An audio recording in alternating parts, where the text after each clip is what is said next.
આજના સમાચાર ઉપર નજર કરીએ તો માલીના પૂર્વ વિસ્તારમાં સોનાની ખાણ ધસી પડતા 48 લોકોના મોત અને અનેક લોકોને ઈજા થઈ હોવાના અહેવાલો સામે આવ્યા છે। માલીના મીડિયા અને અધિકારીઓએ કેનીબિયા જિલ્લાના સોનાની ખાણ ધસી પડી હોવાની માહિતી આપી છે। અધિકારીઓએ મોતની પુષ્ટિ કરી માલીની ટેલિવિઝન ચેનલના રિપોર્ટે જણાવ્યું કે કેનીબિયા જિલ્લાના સ્થિત બિલાલીકોટ નામના સ્થળે ખાણ ધસી પડી હતી, જેમાં 48 લોકોના મોત અને અનેક લોકોને ઈજા થઈ છે। જી હા મિત્રો, અત્યારે હાલ દુઃખદ સમાચાર સામે આવી રહ્યા છે।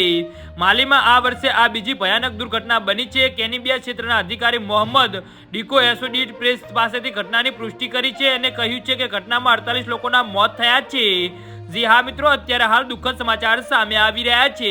ખાણ સંબંધિત નેતા ફ્લાઇંગ શિગોકોએ કહ્યું કે બુલાવી કોર્ટમાં શનિવારે રાત્રે ખીણ ધસી પડી હતી।